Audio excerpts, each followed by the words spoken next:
A Moment with Tyranny podcast. This episode in conversation is powered by Homes with Tyranny.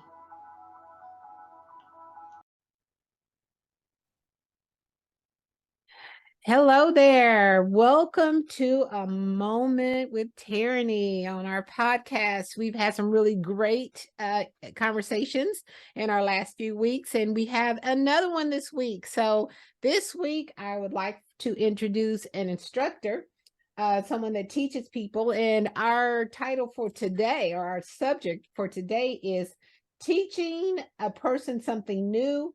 What's the challenge, and what does a teacher or instructor need or to be equipped with and skilled with in order to teach someone? So go ahead, Eric. Let's introduce yourself. Tell us a little bit about you. My name is Eric Ngare. I've been dancing since about the year 2000, and I started teaching dancing, I'd say about 2010. So I've been teaching for about 21 years. I teach a dance called Chicago Style Stepping, which is an urban partner dance.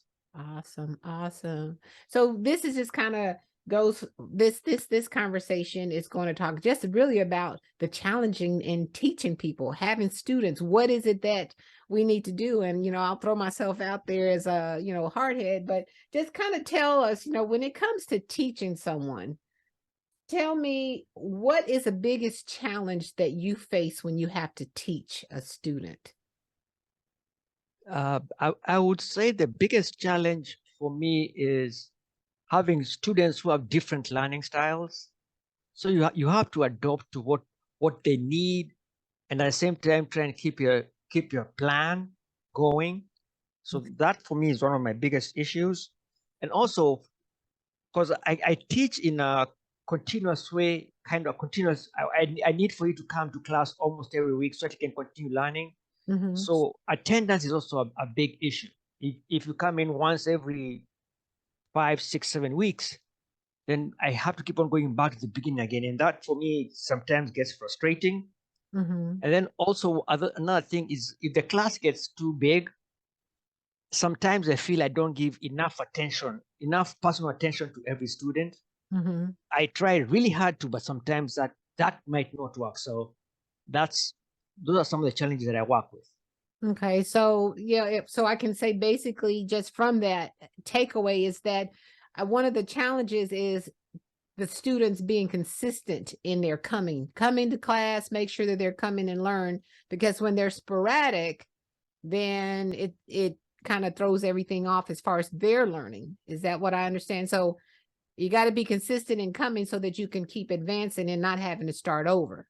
Yes, and also all that also does it, if you start at the same time with somebody else, then now I may have to stop the people who are consistent their progress to help you catch up with them.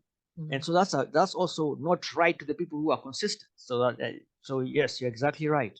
Okay, so one thing, when you start, because as you start to advance, there's going to be different levels of students. You're going to have some students that are beginners that really don't advance more. You're going to have some that catch on quick and advance a little bit more. So how important is it for an instructor or a teacher, someone, to have someone that supports them, somebody that's there to assist them in their class? It's actually very, very important because the way I look at it is there's always going to be a beginner, there's going to be somebody who's in the middle, and there's going to be an advanced dancer. Okay. So at a minimum, I think you need at least two other people helping you, if not more, Okay. because it's inevitably there'll be a beginner. Inevitably there'll be somebody in the middle. Inevitably there'll be somebody who's advanced, and you have to make sure everybody gets taken care of. So that's you definitely need help. It's really, really hard to do this on your own. Awesome. Really, really hard.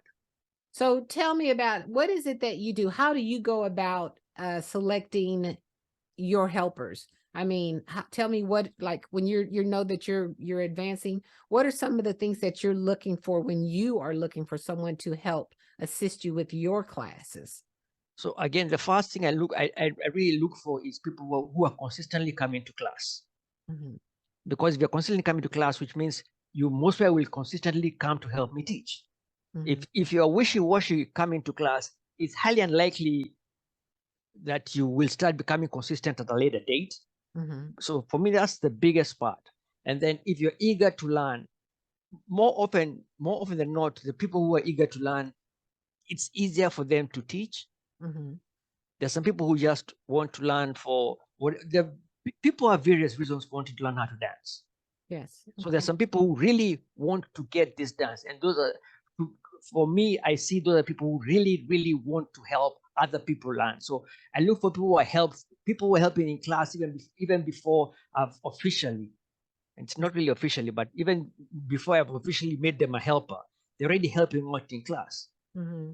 Yep. Because even like for me, that's exactly how I started. I was not a teacher, but I was in a class. I was helping my fellow students keep up. Okay. And so I look for people who have kind of the same mindset, Okay. and that really helps. Okay. Well, I know that with me, starting out, and just speaking to other people that are out here that's listening in, that we see people that are dancing and they look, oh my gosh, they look so great, and I could never do that. So we start, kind of sabotaging our ability. Like, I can never do that. Oh, I don't have any rhythm. I have two left feet. What do you say to someone that is dance challenged? I'll say that. What kind of encouragement can you give someone that feels that they can't dance? So I think this is like almost like a two-part question. Okay. The way I structure my class, I structure it in such a way that it makes it easy for somebody to learn. So once they understand that it's a process, I will walk you through the process. I make them understand that with time, with practice, you can get there. I have a structure. I have a plan for you. If you follow the plan I show you, I will get you there. And then I'll show them people who've already done it. Look at so and so, look at so and so. They had two left feet. They were even worse than you are. They couldn't count, they couldn't do anything. And now look at them. Mm-hmm. And I think that also encourages the student to understand that, oh, wait a moment. This guy, are you serious? This guy couldn't dance? Yeah. And now they look like a star. So I tell them it is possible if you put in the time, and if you have somebody who has a plan to help you get there. Okay. Okay.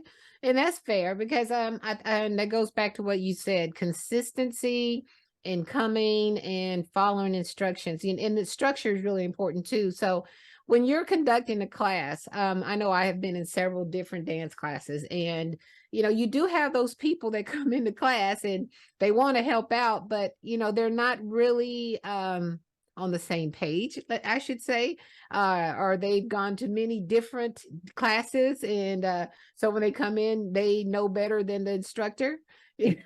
How do you handle a student that comes into your class that's been to 1,500 other classes and they know more than the instructor?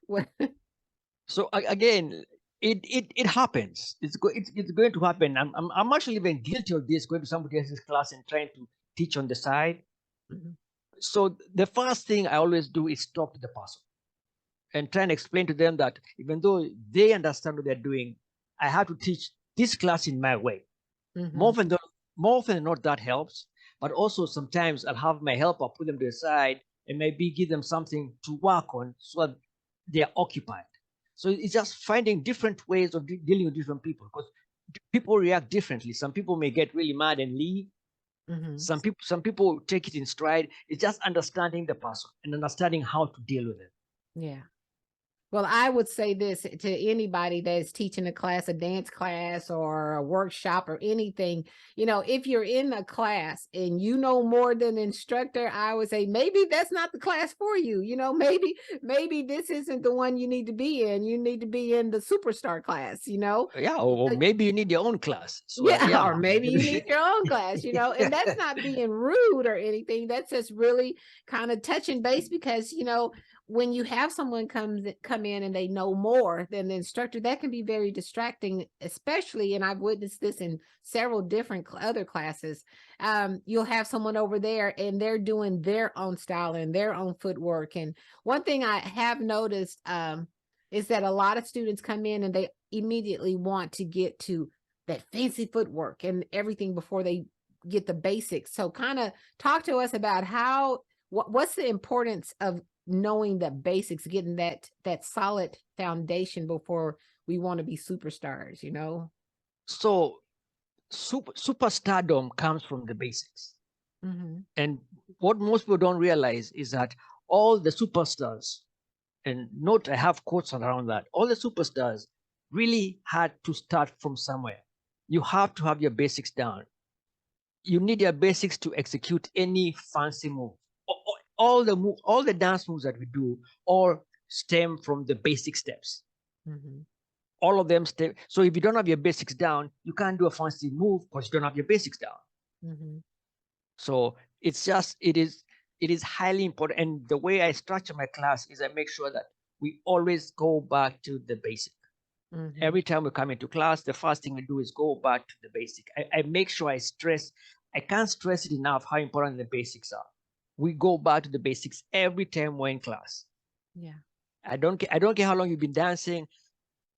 I need to go back to the basics. If I don't do the basics, then I start getting sloppy. Yeah. If I can get sloppy, and I've been teaching for 10 years, you who've been learning for 6 months, if you don't go back to the basics, you know you're going to get sloppy. So that's for me, basics are really important. Okay. Okay. And you said that every move, even the fancy moves, you said that fancy stuff, it all still the foundation is from a basic. So basically, after you get out of that fancy move, you better know where your basic is, or where your everything foot is, or stems from, forward is, or yes, what your left foot or right foot is, right? exactly. Everything stems from the basics. If you don't know where to put your left foot, it doesn't matter how fancy the move is, you'll come out and stumble. And Uh, especially, so you have to understand your basics. You really have, it's really important. okay, that's a good point. So in this dance, so you said this is a partner dance, Yes. and so tell me, when you say partner, what does that mean as far as a partner dance? It's, you know, we got leads, we got follows, we got leads, follow. I mean, to explain. So basically, partner dance, for anybody who's ever seen any, like, for example, I'll give an example like Dancing with the Stars, and all kinds. Most dances that will happen on shows like that are partner dances, where one person is leading, the other person is following. Mm-hmm. So usually that's the meaning of partner dance. Is one person leads, the other person follows. Okay. Chicago style stepping is exactly the same. Salsa, we have a lead and we have a follow. West Coast swing out dance, East Coast, jitterbug, all dances have somebody who's leading, have somebody who's following. So Okay. that in essence is what a partner dance is. Okay. So tell me, what if you're dancing with someone and you're leading and they are a hardhead follower? Tell me, what is it that you do? How do you try to control that dance if you have someone that is not a good follower? So there, there are a couple of things you have to really think about, but most importantly, as a lead, you need to have a firm lead, but it can't be a forced lead. Mm-hmm. So basically, what a firm lead is you guide the person where you want them to go, as opposed to you jerk them to where you want them to go. Mm-hmm. Because again, if you force the move on somebody, Mm-hmm. all sorts of bad things can happen. They can hurt the shoulder, they can hurt the knees. Many bad things can happen from a forced dance. So Mm-hmm. it always has to be a guide. So for the leaders, they have to understand guiding. Okay.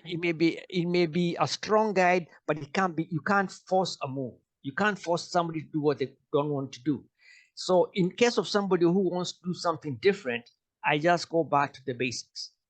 Okay. I always just, in any time somebody is really hard to dance with, I'm going to go back to the basics, because it's very hard to do something to injure somebody in the basics.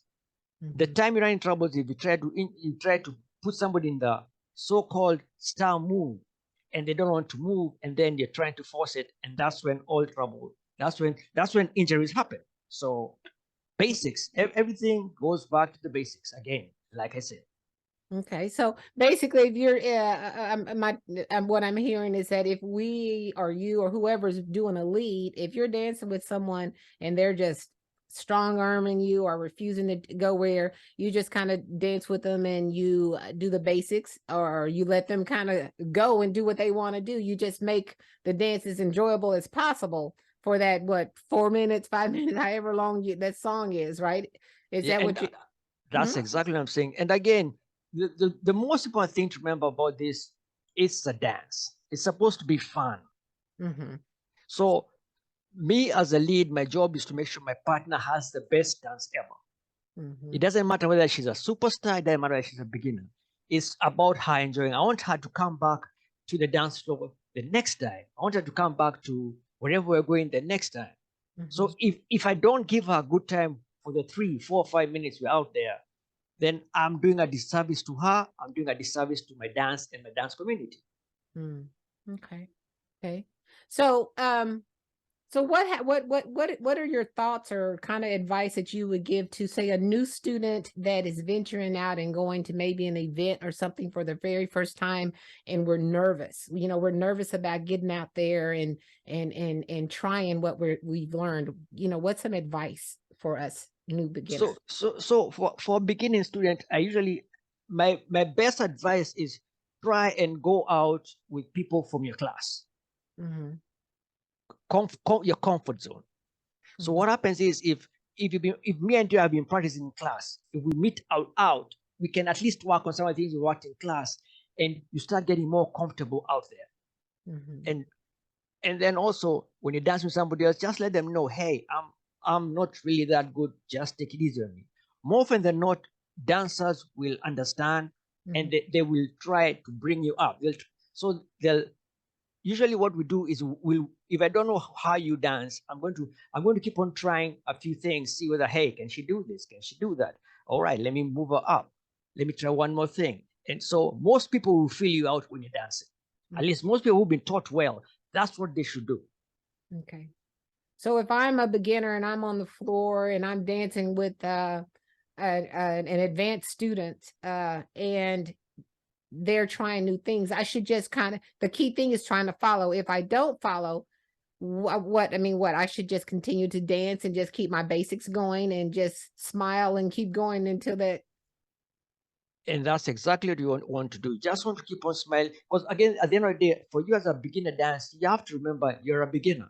Yes. It's going to take you a minute to get to really where you're trying to get to. So sometimes if you dance with somebody who's not paying attention to you, it's bad luck you got that dance, but just smile Mm-hmm. and get it done. Enjoy yourself. Remember, at the end of the day, you're learning to dance. You want to enjoy yourself. You want to go out and meet people. Mm-hmm. Dance is it's a community. It should be a community of where you go out to have a good time, enjoy yourself. So if you have that one bad dance, you have that one person who's really trying to audition for who can Dancing dance. with the Stars. Yeah, yeah, and this is the wrong forum. There's nothing to do about that. It's just sometimes, unfortunately, you may have just to bear that. Okay. Smile, and hopefully your next dance will be somebody else who's more understanding for you to you as a beginner. And let me just say this for anyone that's starting out to do a new dance, as salsa, stepping, swing out, whatever dance it is, ballroom, whatever it is. I think it's very important, and that you challenge yourself even when you go out. I don't think you should always stay in your comfort zone. Just from me learning to dance and to do things and trying to advance, I learned that when I dance with a more advanced dancer that challenges me more, I learn more.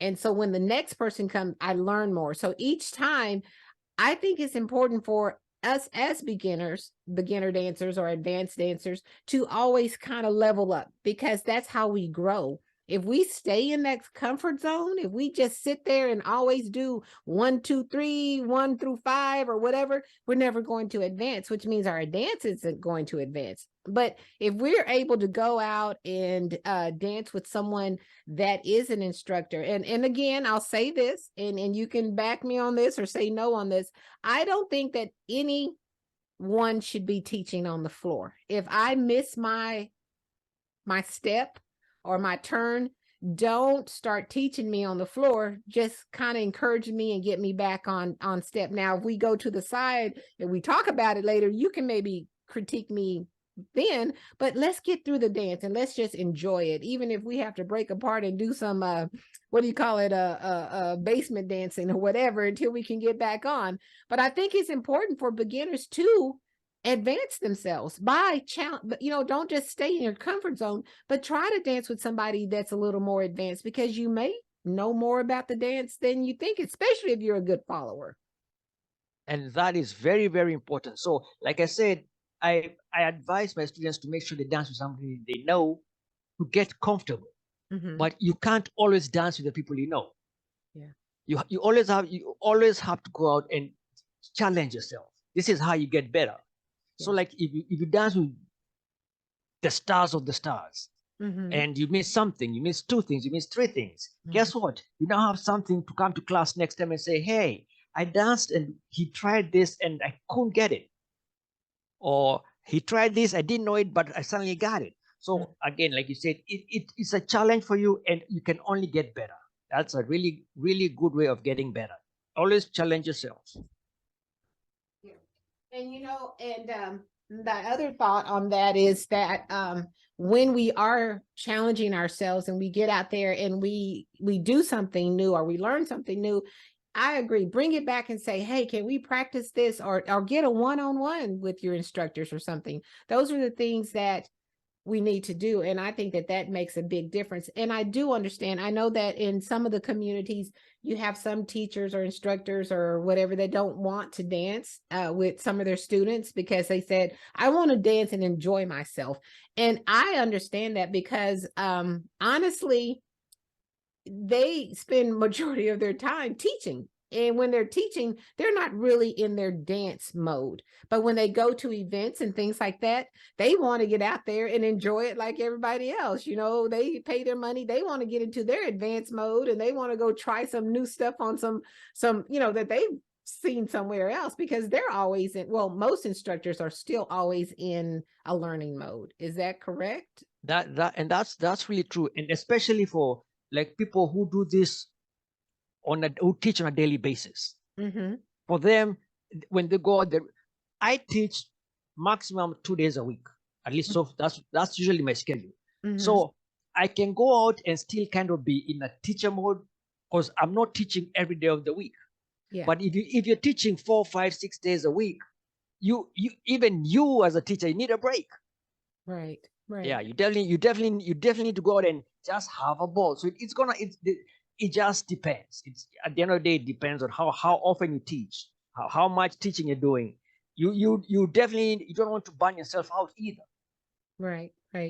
So just from this conversation and talking, because this is just a moment with Tyranny and just sharing little thoughts and that we come up with and we think about, like, why did this happen this week, or what happened?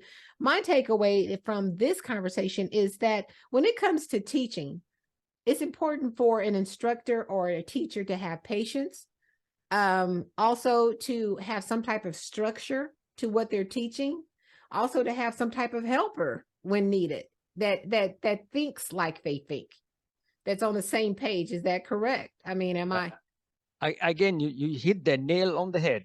So you definitely need to prepare. There's no way you get away without preparing.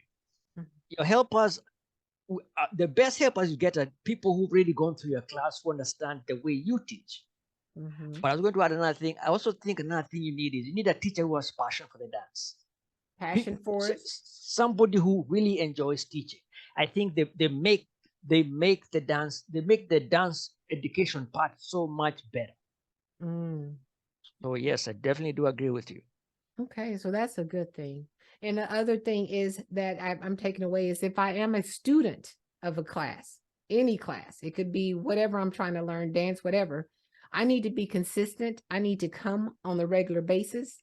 And I need to have the same passion that the teacher has to learn, and put the time in so that I can be a better student and learn and advance on my own. So I have to have that love and desire as well. And that goes for everything, not just dance. If you just look at life in general, for you to get good at anything, you need to put in the time. You need to put in the practice. Dance is just more like a picture of life. Everything that happens in dance is going to, for you to advance in life, you still need to bring most of the same things that you did for dance. So yes. Okay, that's awesome. That's awesome. Well, let me just kind of put me a plug in, and I always say it's not a shameful plug for me, because I am a real estate agent. I'm a realtor in Texas, and my primary area is the Dallas-Fort Worth area, all around the surrounding areas. So I'm with Homes for Tyranny. So I always put my little plug in because I love my real estate. So if you're ever looking to buy and sell, I'm your girl. So, but also I like to always end my podcast with just a quote, something for you to leave with and think about before our next show. Our podcast is weekly, same time, same bat channel. So make sure, if you haven't done so, follow us. Where you see the information there. It's on Instagram, Facebook, and YouTube. Follow us so you don't miss any of these great conversations. What we do with A Moment with Tyranny is we just kind of take a few moments just to blast out, what have we thought about today?